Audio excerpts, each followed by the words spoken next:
That's a good thing. One could argue to ask whether there is an inside or outside, because everything is connected. So we are kind of a microcosm, and then there's a macrocosm. So whether something is coming from the outside or whether it's deep within us ultimately doesn't really matter. For me, there is a level of existence that is beyond the physical level. That is the level of our thoughts, of our emotions, of intuition, of just feeling somehow more connected. For me, it's a spiritual level. And I find in Reiki, when we feel this connection, we realize we are actually a spiritual being. So for me, it's very much being a soul in a body. The body comes, the body eventually goes, but there is something that stays on our consciousness, our soul, our higher vibration energy, whatever you want to call it. 2, 1, 0. Hi, welcome to Stellar Life Podcast. This is Orion. I have with me Reiki Master. His name is Torsten Lange. He's the founder and director of the renowned Reiki Science Academy in London and the only Hay House author for Reiki. His remarkable personal journey took him from being a successful international entrepreneur to bankruptcy, homelessness, and verging on the brink of ending his life to a deep transformation through Reiki. Amazed and puzzled on how energy therapy could bring such radical positive change, he began discovering the deep spirituality behind Reiki. His groundbreaking research revealed new information about the Reiki history in Japan and led him to finding the world's first independent scientific proof on the different vibrational levels of Reiki. Today, he has trained over 10,000 students in his live and online courses. And in this episode, you will learn what is Reiki, what is not Reiki, how can it heal. You will learn more about it. We're going to have a deep dive into energy healing and what it is. And I hope you will enjoy it. And now, without further ado, on to the show. Hi, Torsten. Welcome to the show. Thank you so much for being here. Thank you, Orion. Thank you so much for having me. Great to see you. Yeah, it's great to see you.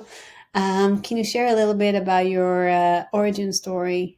How did you find your passion and why do you do what you do today? That's a good question. One could argue that it literally saved my life and put my life back on track. So for me, Reiki is not just a complementary therapy. It's very much a lifestyle. It's a kind of outlook on life, and this is what it really changed for me. I used to do very different things. I was a politician. Well, I studied political sciences and I was in politics for a while. Then I started a business and it went bankrupt. And I just tried anything and everything to get back on track. And it just so didn't work. Eventually, I went to a point where I could hardly feed myself and almost kind of got to, not almost, basically got to the brink of thinking, do I really want to carry on? Do I want to live anymore? And at some stage, my mom, who I shared all this kind of difficult time with, she read a book and that mentioned Reiki and she wanted to learn it. And so she did. And around the time I got a job, very basic, I was cleaning somehow to make ends meet. And I got a job doing some decoration, some refurbishment of the whole apartment. And that kind of financially put me back on track. And a year later, I realized that I don't know why it didn't occur to me straight away, but the day I started that job, my mom started learning Reiki. And one could argue it's a coincidence, but I've trained over 10,000 students in Reiki now over the last decade. And I know this is not just a coincidence. It just happens when something changes in our lives, we affect other people, our whole circumstances are affected. That's really energy theory. And that happened to me. And when I realized that, this is when I really got hooked. So, what you said, it saved your life. How do you think Reiki directly affected this whole situation? Because one can say, oh, you got a nice job and you made some money, so you decided that it's good to live. Yes, there were two things. First of all, my life got a bit more stable again. I had more income, and I slowly was able to put my life back on track.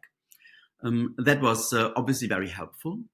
And one could argue it's a coincidence that it happened on the same day that my mother learned Reiki. Then again, it simply happened the same day. And the very same day, it was I still remember it was a Friday, and she was very apologetic that she couldn't help me because she went to learn Reiki. And in my experience now, it's when something affects us energetically, we change completely. And Reiki has this benefit of just kind of aligning us with our life path again. Yes. Do you think it's epigenetically your mom healed herself and that's why you healed? Or did your mom do Reiki on you? Both. But I really feel that we were so close, and we still are. So when she started to get on this journey and she felt this energetic alignment, it automatically affected me as well. Because we were living together, we were going through this difficult time together. So once she was affected, it had an effect on me as well. Right. And when did you adopt Reiki as your own?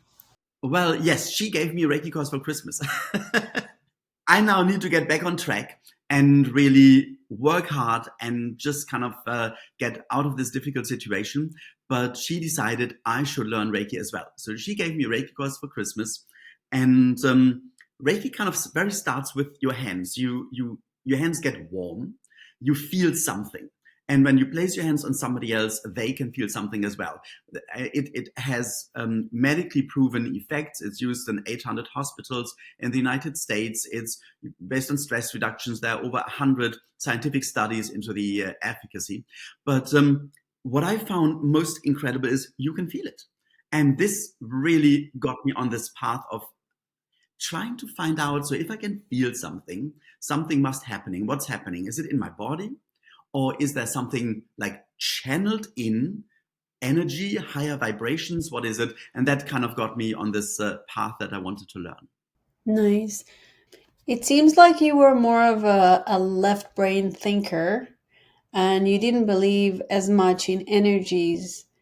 What created that shift where all of a sudden Reiki seemed to be a great path for you? It really was the experience. For me, Reiki energy was very much something scientific, something used in physics, you use in chemistry, that is just there. Everything is energy. I understood that. But that we can change things, that our whole energy can be affected in positive ways. This is something that was the experience of Reiki when I suddenly felt my hands getting warm, getting these healing hands, realizing there is a connection. And energy for me now is very much about connection. It's not that everything is energy, but very much that everything is somehow connected, and that we are connected to nature, to other people, and to like higher vibrations in the universe. And this experience for me very much kind of turned into some kind of very practical spiritual understanding. And I was so excited that I wanted to learn more and more. And this is when I then eventually started becoming Reiki Master and teaching people as well. Do you feel like as a Reiki master you reached the summit or do you learn more every day? It was a big step. For me, the bigger step was teaching Reiki and learning from the experiences of other people, because it really is foolproof. You don't have to believe in it. You can just come on a 2-day course. You can even do an online course. I do a lot of online training. And then people send me the emails that suddenly they felt a connection, their hands were getting warm, their dog was coming in, and when they had a problem, they placed their hands on the dogs, or the husband had a back problem and it got better when they placed their hands on it straight after learning Reiki. And this really brought a big breakthrough. But I think what really was fascinating then when I started using Reiki on water. So I always ask my students to fill 2 glasses with tap water and place their hands around one and give it Reiki for a little bit and then taste the difference. And normally there is a huge difference. It's softer, it's smoother, it just tastes better. And I found That's this laboratory incredible. in Switzerland. And that was just amazing. And so I went there and I did Reiki on the samples of water they had there. And they could scientifically prove that it improves the quality of water. Wow, that's amazing. That's kind of like Dr. Emoto's experiment where he put the word love or anger, and actually Very like the similar to that, words yes. change the molecule, so that now actually the energy changes the not only the structure but the flavor. That's great. That's great. That's amazing. No, it's just fascinating. And in Reiki, when you go deeper in it, there are three levels of learning. And the second level introduces some symbols, which I thought was very voodoo, very weird, not kind of me. But when I started using them, they were like keys or shortcuts to different vibrational levels. One is for physical healing, one is for more guidance and stress reduction, and one is for interconnectedness or love, if you want. And when I used that on the water changed in different ways. So you could really see in the crystallization the different vibrational levels. And this was for me the big breakthrough. And I wrote a book about these levels, how I discovered that, and about the Reiki symbols. And then I researched the deeper meaning in Japan. And it was just a fascinating journey. Wow, I have so many questions for you.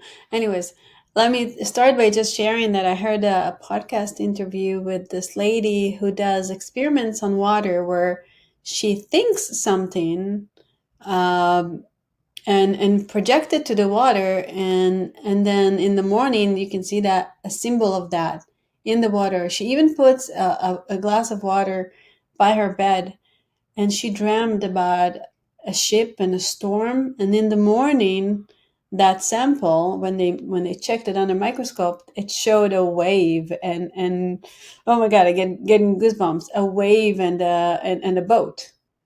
So fascinating. So you went to Japan to study Reiki? I don't know this particular example, but I don't want to discount that at all. And that really shows that everything is energy. So everything reacts. And when we think, we can have an effect. We know that from when we are, or when somebody around us is very angry or sad, we can just sit next to them. We don't even look at them. We can feel what's going on there. And when they're happy or in love, we can feel that as well. So it has a contagious effect, our energy. And since everything is energy, the trees, nature, water is the source of all life on this planet. So of course it does have an effect. And that's why it's so important to start, I find, caring for the environment, caring for water, making sure it is safe and it is looked after and it's natural and it keeps the quality and not polluted and so on. So this is also something that came for me when I got more and more into Reiki, to realize with our everyday actions, we can have an effect on things as well. Not just our thoughts, but also what we eat, what we drink, what we consume, how we use anything from technology to transport to shopping, everything has an effect. So we become much more aware, I think. Yes. Did you spend a lot of time in Japan? I went there twice, a few weeks each time, and I went to the place where Reiki originated. It was born in 1922 Yeah. Where was it? Where did Reiki originated? in Kyoto. So the founder of Reiki, he actually had a very similar life path. Yeah, it's interesting. He lived in Tokyo, and then he had a bankruptcy, and his whole life fell apart. And through Reiki, it was basically put together.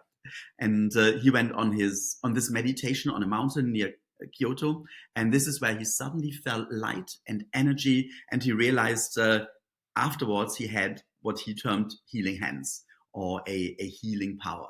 And that was fascinating. And that's what's happening to everybody today as well. Soon as you learn Reiki, you have this healing power. That's beautiful. Yeah, Japan is really magical. I spent 3.5 years there, and I absolutely loved it. And I was very immersed in the culture as well. Tea ceremonies and kimonos and festivals and Yes, it's fascinating. If you look at Reiki and the culture, exactly, there is such a connection. yes. So you said everybody has Reiki in their hands, right? I wouldn't say that. I would say everybody can make this connection. And Reiki feels very much like higher vibration energy is, we are opening up to it and it's channeled through us. So I wouldn't say it's naturally in us. It is an opening so that we can start connecting to these higher vibration levels. Right. Where does it come from? That's a good thing. One could argue to ask whether there is an inside or outside, because everything is connected. So we are kind of a microcosm, and then there's a macrocosm. So whether something is coming from the outside or whether it's deep within us ultimately doesn't really matter. For me, there is a level of existence that is beyond the physical level. That is the level of our thoughts, of our emotions, of intuition, of just feeling somehow more connected. For me, it's a spiritual level. And I find in Reiki, when we feel this connection, we realize we are actually a spiritual being. So for me, it's very much being a soul in a body. The body comes, the body eventually goes, but there is something that stays on. Our consciousness, our soul, our higher vibration energy, whatever you want to call it. And a few years after I learned Reiki, I learned past life regression as well. Oh, wow. Amazing. So I do sometimes workshops and exercises so people can remember their past lives, and I know my past lives. And that's actually my second book is very much about my past lives over the last 1,000 years. It's just quite fun. And so this kind of it comes together for me. Yes. I was a witch and a herbalist in past life. Wow. I'm not surprised. This is probably why you do the work now on a very, very different level now, using technology as well, but still along healing and helping. I think I still am, though. Right. Yeah, like I still am. I do definitely believe in energies and manifestation and all that, and working with the. I believe this world has more than the eyes can see. I believe in different dimensions.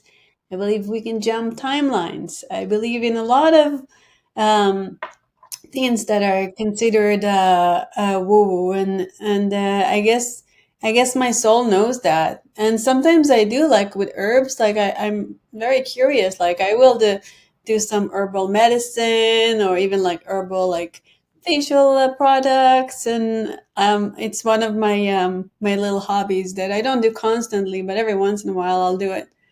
It's fascinating. It's all connected. It's all energy. And for me, energy really is another word for spirituality, ultimately. Yeah. Okay. So you said that the hands get warm. Yes. Did you have students that experience different sensations other than warmth? Yes, some people feel like a tingling or pulsating. Some people actually feel it getting cold underneath for a short period. But I would say 95% primarily feel their hands getting a little bit warm, and it's not even the hands getting warm. There's like a feeling, but once you place the hands on yourself or on somebody else, it gets warm underneath. So it's not really that you heat up, but that where you apply Reiki, it's getting warm. Nice. Because when I do Reiki, sometimes I'll put my hand on my little son, and I get I get like tingles. Especially, I think if he's very sick, like the tingles are. It comes to a point where it almost hurts a little bit. It's very uncomfortable. What is that? I assume you feel Reiki working so strongly that you feel a sensation that feels odd or weird or something like that. But it's not that it's actually doing something to your body. It is that you just feel it working, and it's a temporary sensation while you do it. So it's a bit like you get very much involved and you feel the energy is bringing something out or going deep inside. I know some people who feel it so intense, they're really quite shocked. And sometimes people sense what's going on in the recipient's body, or even in the recipient's life. They get some ideas, some images, even names or something like that. In one Reiki 1 course, right on the very first day, two people gave each other Reiki, and one said, "That's very odd. I got a name. I don't know what it was, something like Paul, a very simple name. And I saw a hill. I don't know if that means something to you." And that person said, "Well, when I grew up on a hill. My best friend was Paul. And the whole day today, for some odd reason, I was thinking about my childhood all the time." So this kind of intuition, this connection to the past and so on, I find we really deepen with Reiki. And sometimes this also gets to physical situation or sensations. So you feel something in your hands, but you may also feel pain in your body. And it's kind of reflecting the pain the other person has. And it's not that you take it on, but it's that you feel it. So it's your way of intuition, or some people's way of intuition, that they can actually feel the pain in the body. I once had that with a guy who had a toe amputated. And when I was around his feet, I suddenly felt my big toe really hurting. And I thought, that's odd. And I don't know why I didn't put the two together. It just really took me a few minutes to realize, of course, he had his toe amputated. And I feel the pain in my body. Oh my goodness. Wow. So there are lots of different ways of intuition. Or I had a partner of a homeopath, and she said when she got back to back home and saw all the remedies, the homeopathic remedies, she saw the different energies around all the bottles. So there are lots of really amazing things happening.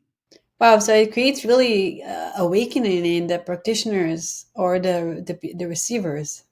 I find that is really what Reiki primarily is. It's an awakening to the fact that there is higher vibration energy. We are energy, and that means we can work on our body, we can share that, we can work with other people, and we can align more. I do this challenge in January, a 31-day program where every day we do exercises to kind of align more with the universe, with our life path, with our true selves, and even to the point that we look at all the shortcomings we have, whatever bad memory or something like that, and realize this is part of what makes us the way we are. And that's a good thing, because that makes us this special creation in this lifetime that has certain experiences. And for me, Reiki was this kind of big opening to understanding this. Right. Do you think there is a negative way to do Reiki where the practitioner maybe is taking on someone else's suffering and gets really sick because of that? Not in my experience. My experience is that whenever I hear this, people say, "I've read it on the internet." I've heard it from somebody, but not that people have had experiences like that. Of course, there is a fear. There's always a certain fear with anything we do in life. And I think we kind of project this fear onto Reiki. So what if something negative comes out? What if I get a negative result, or I even take something on? Well, if somebody has a cold and sneezes, I would wear a mask, or I would do distant Reiki. I wouldn't sit right next to them. So I'm just very practical. But if somebody has cancer, I would never the slightest thing that I can take anything on at all. We sense what's going on. I think that is what prompts the fear. So you can sense what's going on in the body. You feel connected. And of course, we feel very sad for the person. If somebody has stage 4 cancer and I give them Reiki, of course, my heart is almost bleeding. It's terrible just to sense the suffering, the pain, the difficulties. But then I also realized that Reiki can really be very beneficial for that. And they often they have a pain reduction, and it takes away the side effects of medication or of radiotherapy. And I just need to remind myself that what I'm doing is really good and positive and helpful, the best that can actually happen to the person. And this makes me feel better. But when water is polluted, you could see, well, there's fungi in there, I don't know, whatever, and you give it Reiki. The question is, does it increase the pollution? Does it increase the fungi? Or does it actually help improve the quality? And in every single experiment, it improved the quality of water. So for me, this is proof or scientific proof that Reiki cannot do anything negative. It will always work for the best outcome on a physical level, but of course also on the emotional level, which doesn't mean that we get what we want. I had quite a few people who had difficulties with their partners. And after they learned Reiki, they finally felt the momentum of saying goodbye and had the freedom and the strength to do that. In other cases, they also got back together, had a deeper understanding, but it's not necessarily like, I don't know, like a holiday romance that when we give Reiki, everything eventually falls into place the way we want. There can be challenges, we learn, we understand more on the way, but ultimately I find it's incredibly helpful. So I can give you a story firsthand that is not from the internet. My mom does Reiki. She studied. She's a Reiki master.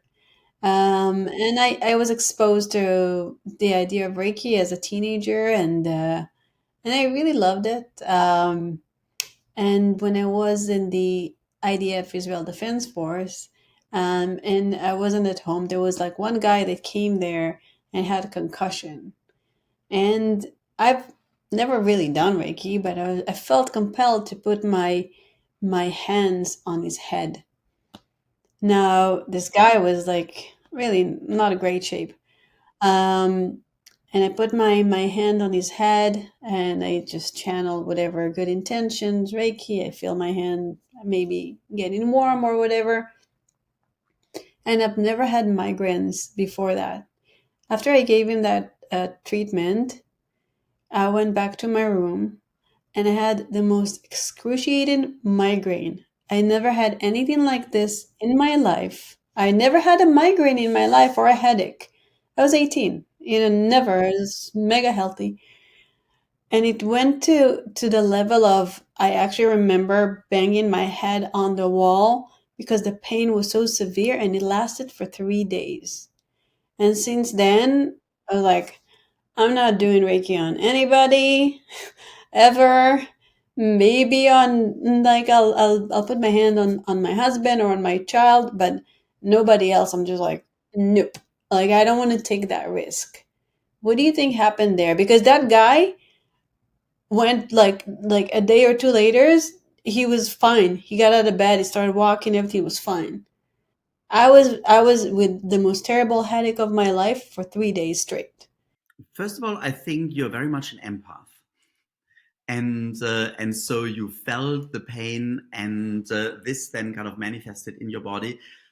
It's I am not sure whether I've really come across something that people had something for longer periods after a treatment. I know that sometimes you can feel the pain during a treatment, and it may well stay on a while. I've not heard that it stays for three days, which is quite something. It was crazy. It was crazy. Never in my life ever had the slightest of a headache. I didn't know what a headache was. Did you have a Reiki attunement before? So were you connected to Reiki before through your mother? No, no, I didn't study it. I didn't know. I didn't. Okay, so basically you did not do Reiki. So what did I do? You can only do Reiki once you had an attunement. And that is like an energetic connection. It takes a few minutes. There are normally 4 attunements in the first course and so on. And if you do not have an attunement, you can use any intention in the world, but it's not Reiki. This is actually the key to understanding Reiki, that you need this initiation. So I assume that with your opening and being so empathic and being so connected and trying so hard to help and being in there, that you really kind of picked something up, sensed something in your body that then stayed there for a while. But it's something that I don't really find happens in Reiki treatments. So this is why I wanted to double check.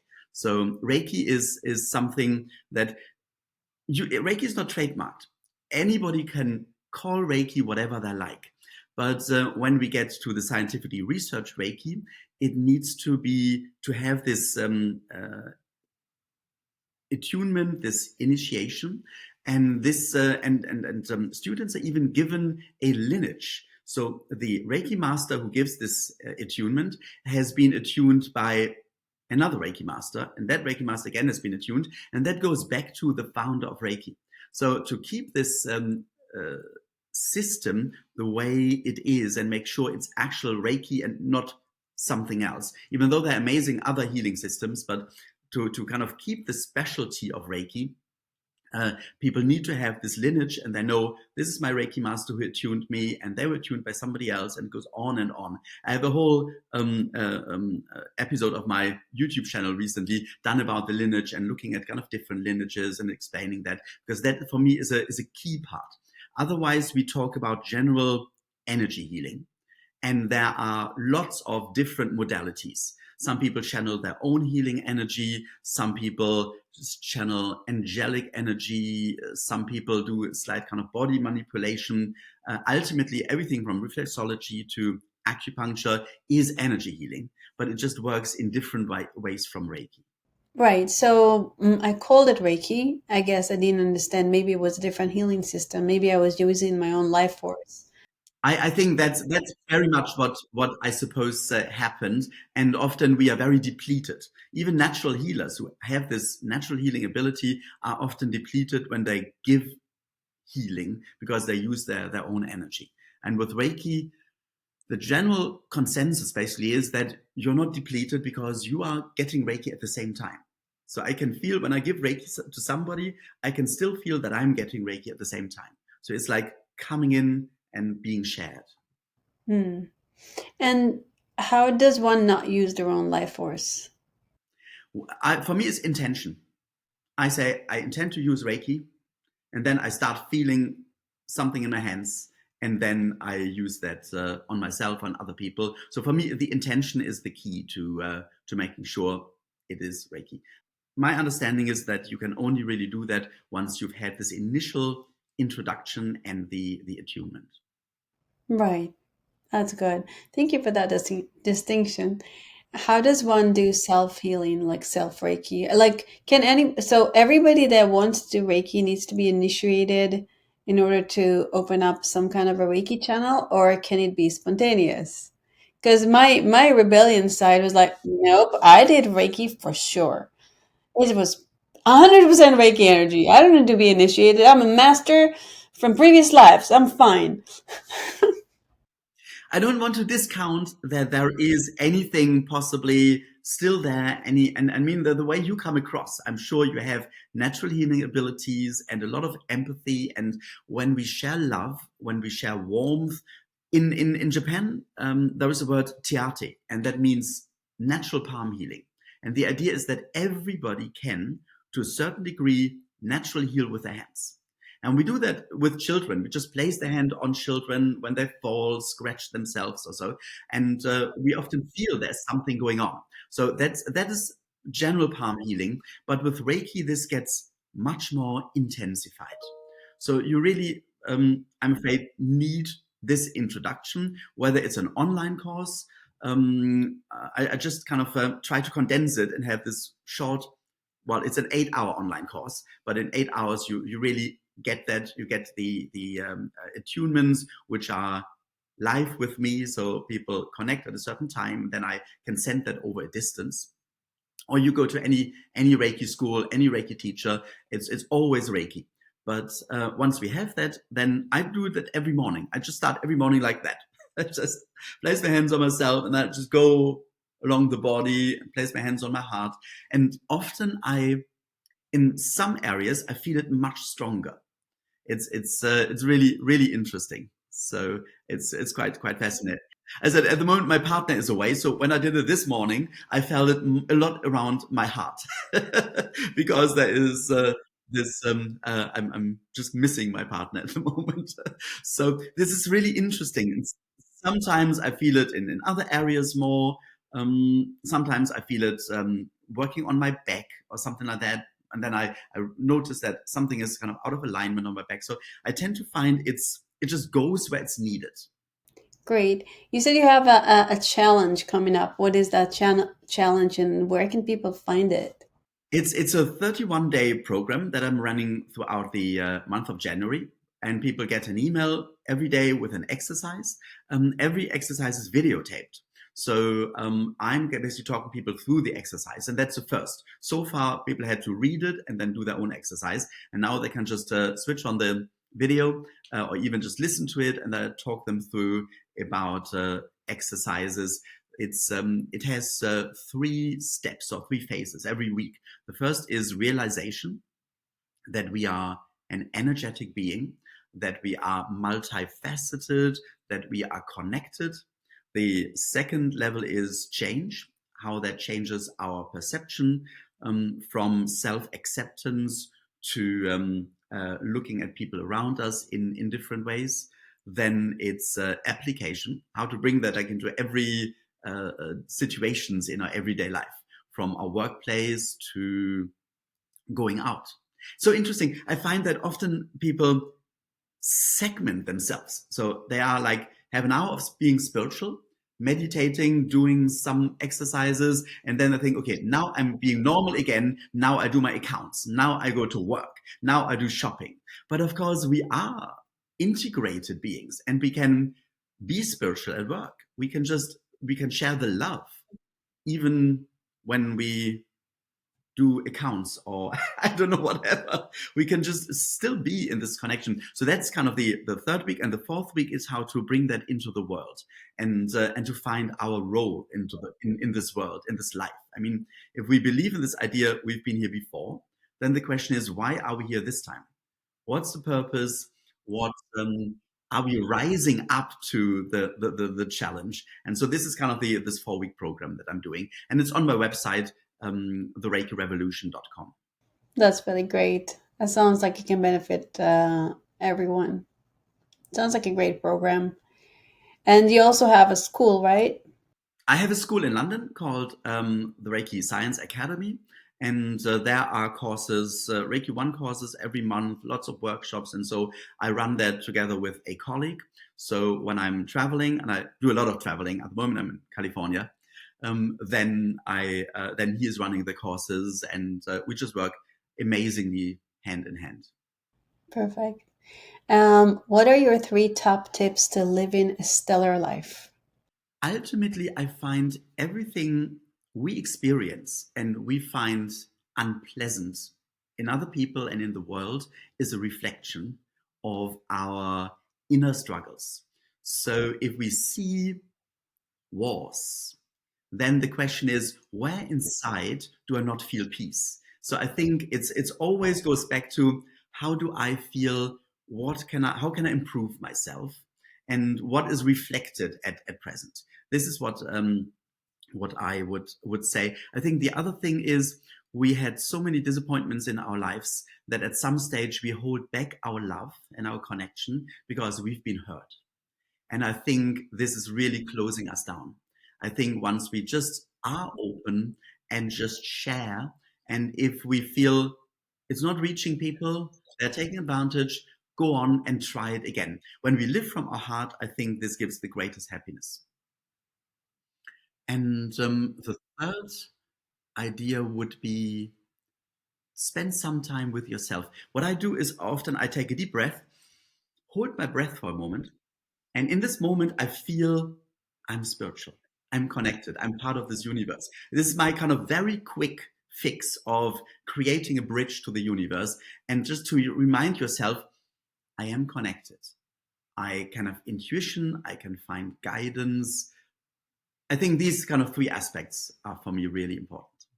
Yeah, I love it. I love holding the breath out. I feel like when I hold the breath out, I get even more deeply connected. And thank you for Yes. reminding me to breathe. We do it naturally anyway, I suppose. But so often we just don't do it consciously. Yes, yes. Thank you for reminding me to breathe consciously. And thank you so much for coming here and sharing your wisdom with me and with the listeners. Appreciate you. Thank you very, very much.